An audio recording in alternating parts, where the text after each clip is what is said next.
गृहस्थ के लिए विवाह एक ऐसा मंगल कार्य है उनके लिए, उसी से उनकी गृहस्थी शुरू होती है। तो गृहस्थ के जितने कार्य हैं वे होटलों में नहीं होना चाहिए। मंगलाचरण यूं माना चाहिए गृहस्थी की दीक्षा है, गृहस्थ का प्रवेश है, गृहस्थ की जिंदगी का सवाल है।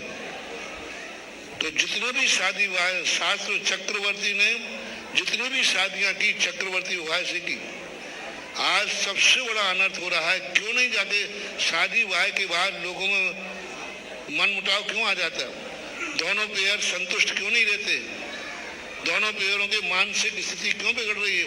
क्योंकि तुम्हारा शगुन ही गड़बड़ हुआ है। आपने होटलों में जाके शादी की, आपने हिल स्टेशनों पर शादी की, आपने ऐसे शराब की बोतलें खुलवाई जो शराब का दर्शन भी अशुभ है।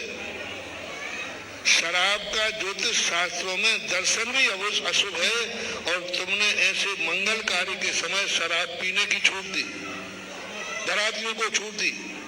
मैं सदा कहता हूं जिस दिन मंगल दिन हो, मंगल कार्य हो, उस दिन कम से कम किसी भी प्रकार की शराब की छूट नहीं होने। और आज बारातों में सबसे ज्यादा क्या है? यही हो रहा है। इसलिए अशुभ है, अशुगुन हो गया। रात्रि भोजन तुम जब खाते हो खाओ, कम से कम बारात में तो मत खाओ, अपशगुन है। रात्रि में शादी तुम जो कुछ करते, रात्रि में विवाह करना राक्षसों का विवाह है, राक्षस विवाह है, शगुन नहीं होगा। रात्रि का कोई क्रिया शगुन नहीं होती है। तो इसलिए जितने तुम्हारे शगुन के कार्य हैं ये धर्म क्रिया पूर्वक होना चाहिए। और चक्रवर्ती विवाह का सबसे बड़ा रूप है कि दोनों दंपति, दोनों वर वधू के लिए एक दिन पहले उस दिन का उपवास का संकल्प करना चाहिए। रामचंद्र जी और सीता का विवाह हुआ जैन दर्शन के अनुसार, उस दिन दोनों का विवाह था जिस दिन उनके फेरे पड़े। धनुष टूटना अलग चीज थी। धनुष टूटना तो ये था कि इससे विवाह होगा, अभी विवाह हुआ नहीं है, निर्णय हुआ, जिसे आप हथौना बोलते, शगुन सगाई, निर्णय हो गया, विवाह तो बाद में हुआ। तो वो दोनों ने उपवास की। चक्रवर्ती ने जब भी इस प्रकार के पटरानी के विवाह का उल्लेख मिलता है कि उसने जिस दिन विवाह किया उस दिन पटरानी का और चक्रवर्ती का उपवास था। उपवास नहीं बनता है तो आप एकासन कर सकते हैं। एकासन नहीं कर बन सकता है तो 2 बार फल फूल लेकर के, 2 दाली लेकर के ले सकते, क्योंकि शक्ति नहीं होती। पर अन्न की वस्तु तो कम से कम त्याग होना ही, और अभक्ष का त्याग होना चाहिए। उस दिन रात में कोई खाना नहीं करना चाहिए, पान सुपारी खाने की परंपरा नहीं होना चाहिए। और दोनों पक्षों को जाकर के मंदिर में, पहली बात तो मंदिर में दोनों पक्ष जावे और जाकर के जो वर पक्ष है, दूल्हा जो है, वो धोती दुपट्टा पहनकर भगवान का अभिषेक करे और वो अभिषेक का गंधोदक लाकर अपने मंगेतर को देवे। अभी विवाह नहीं हुआ, अभी विवाह के पहले मंगेतर को देवे और फिर वह गंधोदक सारे बारातियों को देवे, दोनों पक्ष के, और फिर दोनों मिलकर के विधान करें, दोनों पक्ष वाले। कायदा से तो है दोनों पक्ष के बाराती विधान में जोड़े से बैठकर विधान करें। वो तो तुम नहीं कर पाओ, कोई बात नहीं, लेकिन दोनों कम से कम विधान करें और पूरा विधान पंच परमेष्टि विधान कर सकते हैं। दोनों विधान करने के बाद हवन करें। हवन के बाद उस जो कुंड है अग्निकुंड, उसकी ही 7 प्रदक्षिणा लगाना ही अग्नि की परीक्षा है। ये अग्नि के परिक्रमा लगाने की परंपरा कहाँ से चली? अग्नि की परंपरा कोई औचित्य नहीं है। अग्नि की परिक्रमा नहीं है, वो हवन कुंडों की परिक्रमा है। तो हवन कुंडों की 7 परिक्रमा लगा करके और फिर दोनों के दोनों एक दूसरे को माला पहना करके स्वीकार करें और फिर वहीं से संकल्प करके घर में प्रवेश नहीं करें।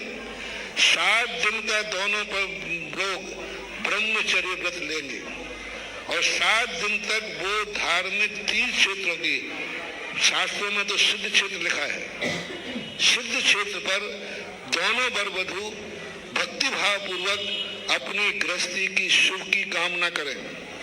7 दिन तक भक्ति पूर्वक क्षेत्रों पर रहें ये जो घूमने की परंपरा है शादी के बाद, मैंने सोचा ये घूमने की परंपरा आई कहां से? ये घूमने की परंपरा नहीं थी, शादी के बाद सीधी तीर्थ यात्रा की परंपरा थी। और फिर वहां से 7 दिन व्यतीत करके तीर्थ क्षेत्रों की वंदना करें, गुरुओं की वंदना करें, और फिर जाकर के परंपरा नहीं थी, शादी के बाद सीधी तीर्थ यात्रा की परंपरा थी। और फिर वहां से 7 दिन व्यतीत करके तीर्थ क्षेत्रों की वंदना करें, गुरुओं की वंदना करें, और फिर जाकर के घर में प्रवेश करें। फिर होता है गृह प्रवेश। ये है विधि आपके चक्रवर्ती विवाह की।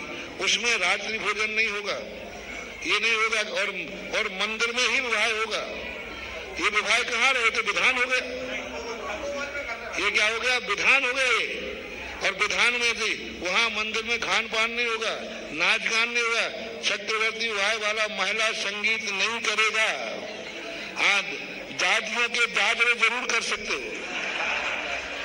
हाँ, ये दादरे का नाम महिला संगीत हो गया। पहले क्या होता था, नगर की जो बड़ी दादियां होती थी वो वर वधू को आशीष देने के लिए आती थी। दादी जो गाती थी उसको बोलते थे दादर। अब दादरा तो मिट गया, महिला संगीत हो गया। अशुभ है महिला संगीत। महिला संगीत फूहड़ संगीत है। नाचना किस ढंग से नाच गान करते हो, वर वधू किस ढंग से नाचते हैं, ये तुम्हारी जिंदगी लिए अशुभ है। लोक लाज खत्म हो गई। कुंवारी बहू घर में आएगी, कोई लोक लाज नहीं करेगी, क्योंकि उसने तो पहले ही अपशगुन दिखा दिया उसने। इसलिए महिला संगीत बंद होना चाहिए, चक्रवर्ती विवाह का नहीं करना चाहिए। होटलों में जाके तुम कहोगे शादी विवाह यहाँ कर लें और रिसेप्शन फिर होटलों में कर लें, नहीं, वो तो फिर सब गड़बड़ हो गया। बाकायदा दिन में भोजन होना चाहिए, अच्छे से भोजन होना चाहिए, और होटलों में जाकर के बारात नहीं ठहराना चाहिए। इस प्रकार के चक्रवर्ती विवाह के 7-8 नियम हैं, वो होते हैं। और जैन पंडित में करना चाहिए। अभी कोटा का एक मास्टर तैयार किया, जितेंद्र पंडित, उसको तैयार किया कि भाई जहाँ चक्रवर्ती विवाह हो कराना चाहिए। भजन संध्या कर सकते हैं ना, भजन संध्या करें ना खूब जम के, लेकिन एक आध तो पहले भजन दादियों के करें, जैसे दादा हो जाएगा। महाराज जी, भाभी जी ने जो अभी कहा पटेल परिवार में संबंध किया, आपकी जानकारी के लिए